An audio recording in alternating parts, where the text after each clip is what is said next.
I regard the work of motivation the most important work in the history of man.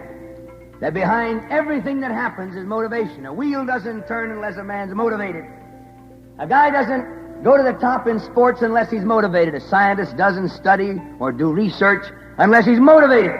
I want to get to you tonight. I want to motivate you. There's no selling without motivation. This whole thing won't turn and keep going unless there are key people motivated, keeping this thing going. I agree with Edison when he said genius is 1% inspiration. It is 99% perspiration. How America needs this language today. The language of effort, work. I love the sports world because they're not ashamed of sweat.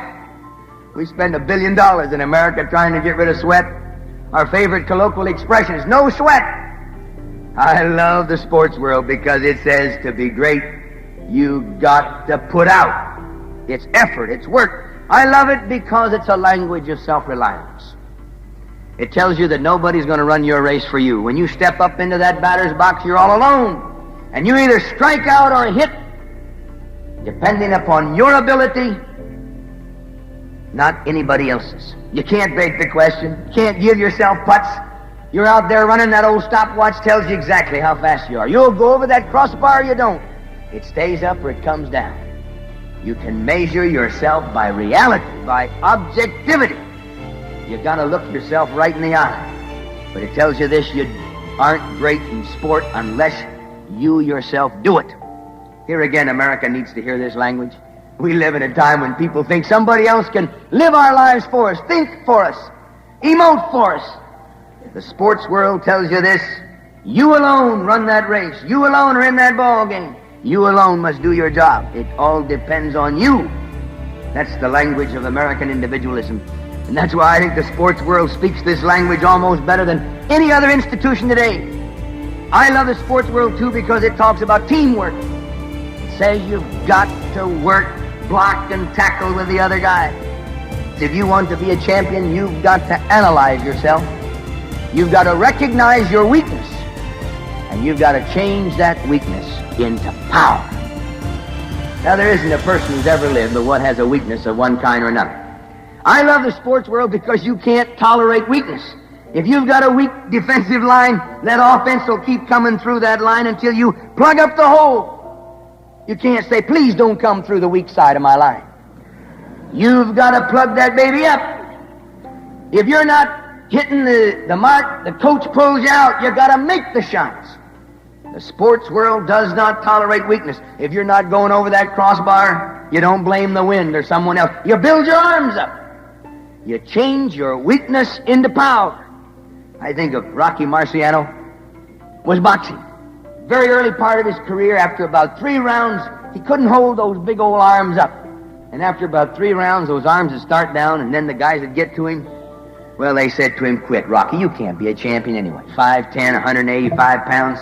You don't have the right leverage and so forth. Quit. Instead of quitting, Rocky Marciano went down into a local swimming pool, submerged himself in the water, and started swinging those arms against the buoyancy of the water.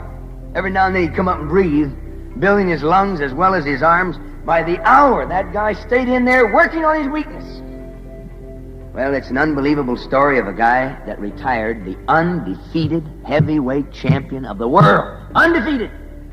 Archie Moore told me this in San Diego. He said, Bob, from that opening bell till the end of the fight, that guy would just keep coming. First he'd pulverize your arms, then he'd get to your chest, then he'd get to your head. Rocky Marciano became the heavyweight champion and retired undefeated because he changed his weakness into power.